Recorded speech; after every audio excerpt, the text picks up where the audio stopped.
Hello friends, मैं रंजीत सिंह स्वागत करता हूं आपके अपने चैनल ऑनलाइन स्टडी सीरीज में। जहां कि हमने पिछले वीडियो में इंट्रोडक्शन लिया था कि एंशिएंट इंडिया का टाइम पीरियड क्या है, मेडिवल इंडिया का टाइम पीरियड क्या है, मॉडर्न इंडिया का टाइम पीरियड क्या है।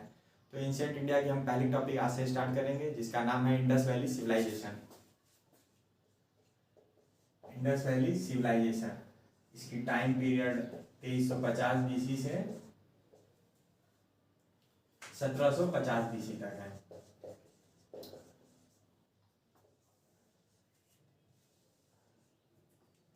और इसको हम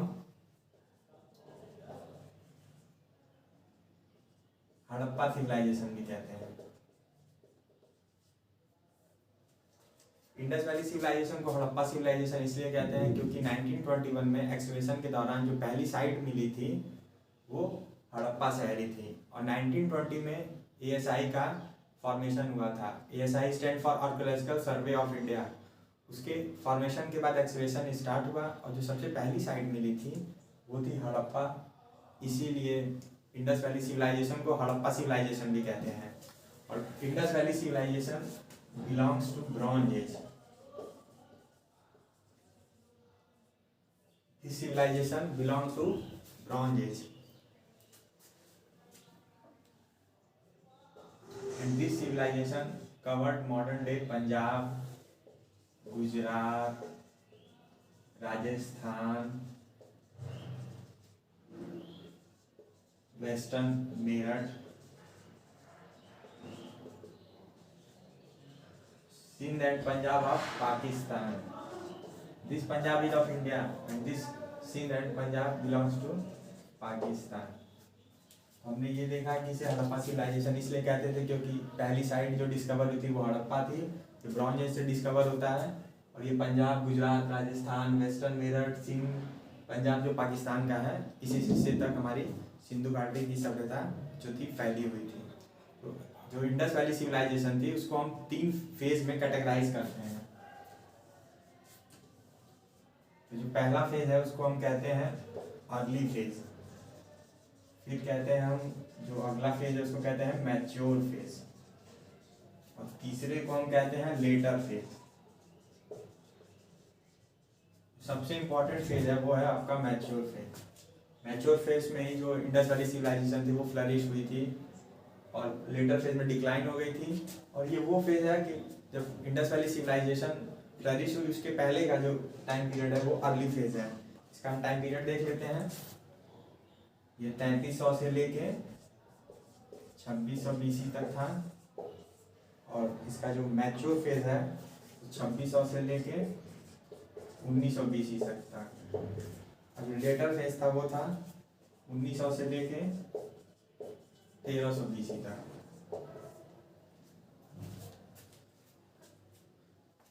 इसको आप लोग नोट कर सकते हैं। इसमें हमने 2-3 बातें देखी हैं कि ये बिलोंग करता था ब्रॉन्ज एज से। इसको हड़प्पा सिविलाइजेशन भी कहते थे। इसमें 3 फेजेस थे, early phase, mature phase, later phase. और इसमें जो जो एरिया कवर करता है मॉडर्न टाइम का, जैसे पंजाब, गुजरात, राजस्थान, वेस्टर्न मेरठ और ये पाकिस्तान का सिंध एंड पंजाब। अब इसके बाद हम देखेंगे कि जो एक्सकवेशन हुआ तो कई सारी साइटें मिली, कई सारी शहर मिले, तो उनका हम एक टाइम पीरियड देख लेते हैं।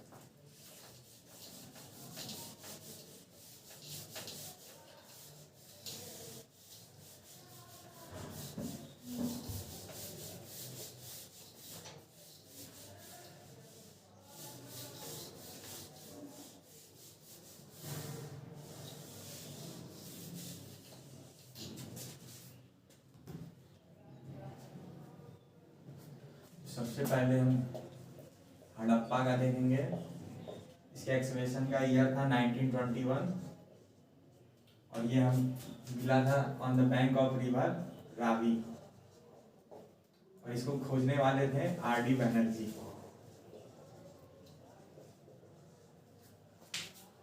नंबरिंग कर देते हैं। इसके बाद जो दूसरा शहर मिला था वो मिला था हमें मोहनजोदाड़ो, जो मिला था 1922 में।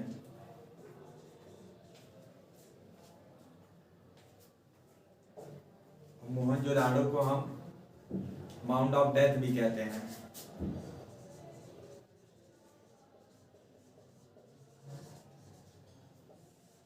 मृतकों का टीला, ये क्वेश्चन आपके एग्जाम में पूछ सकता है कि which Harappan civilization city known as mount of death, तो इसका आंसर होगा मोहनजोदाड़ो। इसको मृतकों का टीला भी कहते थे। इसके बाद हम देखेंगे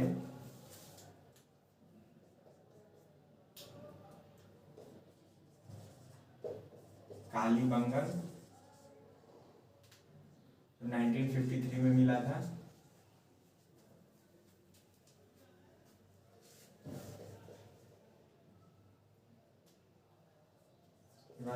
धौलावीरा,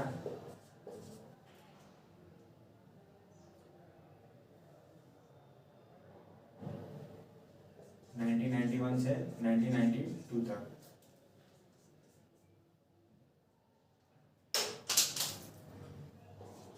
लोथल, लोथल सबसे इम्पोर्टेंट साइट थी। जो मैंने स्टैटिस लगाया वो सबसे इम्पोर्टेंट साइट थी। ये फर्स्ट साइट थी मोहनजोदाड़ो, जिसको माउंट ऑफ डेथ कहते थे, और लोथल बहुत इम्पोर्टेंट साइट थी क्योंकि यहाँ पे डॉकयार्ड मिला था।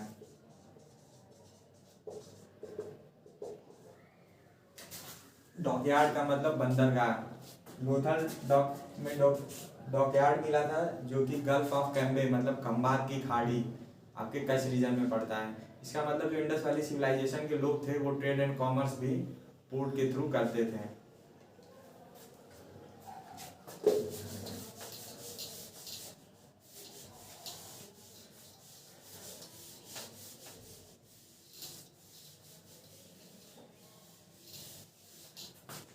अभी तक हमने ये देखा कि इंडस वैली सिविलाइजेशन का टाइम पीरियड क्या था, 2350 बीसी से 1750 बीसी तक। उसके बाद हमने दो तीन चीज़ें देखी, belongs to Bronze Age, and फिर उसकी जो इम्पोर्टेंट साइट थी जैसे हड़प्पा, मोहनजोदाड़ो, लोथल, धौलावीरा, कालीबंगन। अब इसके बाद हम ये देखेंगे कि वहाँ के लोग जो थे उनकी टाउन प्लानिंग का क्या स्ट्रक्चर था। वहाँ के लोगों की टाउन प्लानिंग का क्या स्ट्रक्चर था। जो हड़प्पा सिविलाइजेशन थी उसको हम फर्स्ट अर्बनाइजेशन भी कहते हैं, पहला शहरीकरण। और वहाँ के लोग काफ़ी आर्किटेक्चर में आगे थे। उनकी टाउन प्लानिंग का जो कंसेप्ट था, सिटाइडल बनाते थे, जैसे कि ये सिटाइडल है और ये आपका लोअर पार्ट है, ये सिटाइडल और ये आपका लोअर पार्ट। तो सिटाइडल में यहाँ पे रूलिंग क्लास रहती थी शहर के। शहर में जो ऊंची इमारतें थी सिटाइडल, उसमें रूलिंग क्लास रहती थी, और जो लोअर पार्ट है वहाँ पे कॉमन पीपल रहते थे उस सिविलाइजेशन के।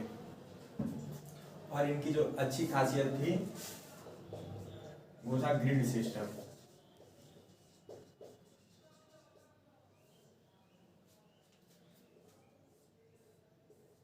ग्रिड सिस्टम, जितने भी रोड थे इंडस वैली सिविलाइजेशन के वो एक दूसरे को इंटरसेक्ट करते थे 90 डिग्री पे।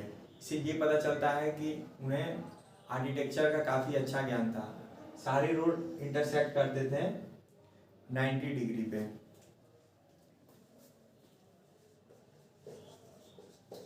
बर्न्ड ब्रिक, जो इंडस वैली सिविलाइजेशन के लोग थे वो अपने कंस्ट्रक्शन करने के लिए बर्न्ट ब्रिक यूज करते थे। जो उस समय की कंटेम्प्रेरी सिविलाइजेशन थी, जैसे मेसोपोटामिया की सिविलाइजेशन थी, यूरोप की सिविलाइजेशन थी, वहाँ पे आप देखेंगे तो ड्राइड ब्रिक यूज करते थे। मतलब उन्हें ये नहीं पता था कि अगर ईंटों को हम भट्टी में पका दें तो वो मजबूत रहेगी। पर जो इंडस वैली सिविलाइजेशन के लोग थे उनको इस चीज़ का ज्ञान था, तो वो बर्न्ट ब्रिक यूज करते थे, जिससे उनकी जो इमारत थी वो काफ़ी अच्छी बनती थी।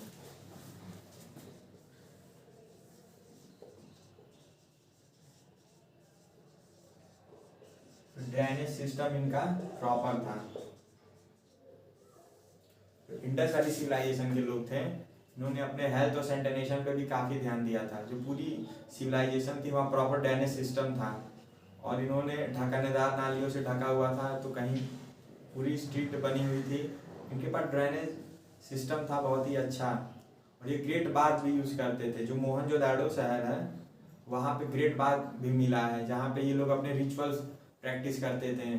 और उसके जो ग्रेट बाथ था वहाँ पे साइड में ड्रेस चेंज करने के लिए भी रूम, इससे पता चलता है ये काफ़ी सिविलाइज और कल्चर लोग थे, इंडस वैली सिविलाइजेशन के लोग। और इसके बाद एग्रीकल्चर में हमने टाउन प्लानिंग में देखा कि ये अपर सिटी, ये लोअर सिटी, यहाँ कॉमन लोग रहते थे, यहाँ रूलिंग क्लास। फिर ग्रिड सिस्टम ये यूज़ करते थे, इनके जो रोड थे सारे रोड 90 डिग्री पे इंटरसेक्ट करते थे एक दूसरे को। ये बर्न ब्रिक यूज करते थे, इनके बाद प्रॉपर ड्रेनेज सिस्टम था। अब इसके बाद हम देखेंगे कि इनका एग्रीकल्चर का क्या स्टेटस था।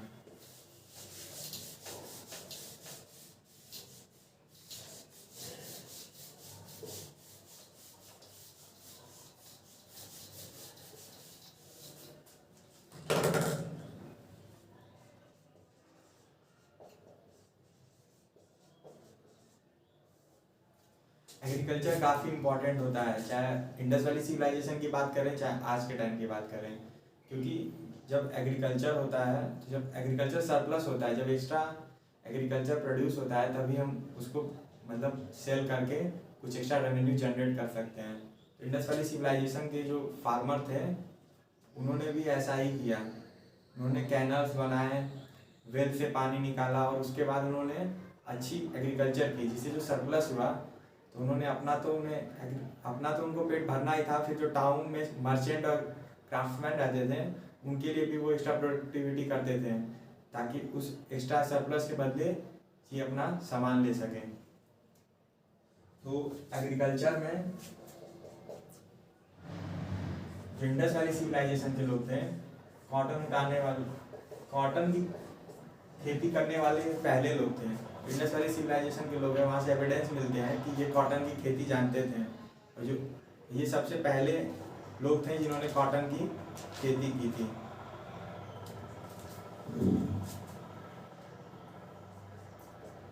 और इनके इम्पोर्टेंट जो क्रॉप्स थे, ये वीट की खेती करते थे, बार्ले की खेती करते थे, ये सीरियल्स की खेती करते थे,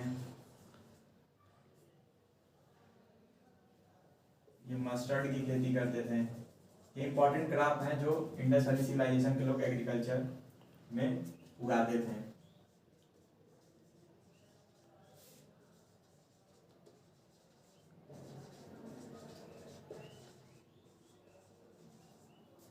डोमेस्टिकेशन ऑफ एनिमल भी करते थे, क्योंकि एग्रीकल्चर करने के लिए ऑक्स की जरूरत पड़ेगी खेती करने के लिए, तो जब वो डोमेस्टिफिकेशन करेंगे तभी तो वो खेती करा पाएंगे। और साक्ष्य मिलता है कि वो प्लग यूज करते थे, हलों को वो यूज करते थे जिससे कि वो अच्छी खेती कर सकें। तो उन्होंने लार्ज स्केल पे जानवरों को भी पाला है। और फिर हम देखेंगे इंडस वैली सिविलाइजेशन में कैनाल का भी ट्रेस मिलता है, वो लोग कैनाल का भी यूज करते थे अपनी एग्रीकल्चर की प्रोडक्टिविटी को बढ़ाने के लिए। तो अब तक हमने ये देखा कि इंडस वैली सिविलाइजेशन को हड़प्पा सिविलाइजेशन क्यों कहते हैं, उसका टाइम पीरियड देखा, और उसके बाद हमने ये देखा कि वहाँ की कौन कौन इंपॉर्टेंट साइट थी, उन साइटों पे क्या क्या मिला, उसका क्या क्या सिग्निफिकेंस था। जो लोथल था वहाँ पे जो डॉकयार्ड मिला है, जो situated on the bank of gulf of Cambay, उसका बहुत इंपॉर्टेंट सिग्निफिकेंस है, क्योंकि उससे ये पता चलता है कि इंडस वैली सिविलाइजेशन के लोग बिजनेस करते थे और वो अपने सामान को बाहर भेजते थे, मतलब उनका वेस्ट से कनेक्शन था उस पानी के थ्रू सेंट्रल एशिया से। और इसके बाद हमने ये देखा कि वहाँ की टाउन प्लानिंग क्या थी। टाउन प्लानिंग में सिटाडल था, अपर सिटी और लोअर सिटी था, जिसमें कॉमन लोग रहते थे। ग्रिड सिस्टम था, जो सारे रोड इंटरसेक्ट करते थे 90 डिग्री पे। उनके बाद प्रॉपर ड्रेनेज सिस्टम था, और वहाँ ग्रैंडरी के और एग्रीकल्चर के बारे में भी हमने देखा कि वो कौन कौन सी खेती करते थे, और वो पहले थे जिन्होंने कॉटन की खेती की थी। और उसके बाद हमने और कई सारे ग्रैंडरी के भी, जो मोहनजोदाड़ो शहर है वहाँ ग्रैंडरी के भी साक्ष्य मिले हैं। तो ग्रैंडरी से ये पता चलता है कि वहाँ के लोग स्टोरेज करते थे, जो कि वहाँ एग्रीकल्चर सरप्लस होता था, फिर उसको जाके शहर में बेच देते थे। और इंडस वैली सिविलाइजेशन को हम फर्स्ट अर्बनाइजेशन भी कहते हैं। और उस टाइम जो इंडस वैली सिविलाइजेशन थी वहाँ पे सीरियल्स एज अ टैक्स लिया जाता था। और जिनकी कंटेम्प्रेरी सिविलाइजेशन है, जैसे मेसोपोटामिया की सिविलाइजेशन या यूरोप की सिविलाइजेशन, वहाँ सीरियल्स को एज अ टैक्स नहीं लिया जाता था, वहाँ पे जो वीट था उसको एज अ टैक्स लिया जाता था, पर यहाँ पे सीरियल्स को एज अ टैक्स लिया जाता है। तो थैंक यू।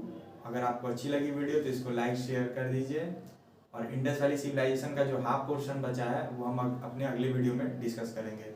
तब तक हमारे चैनल के साथ बने रहिए। Thank you.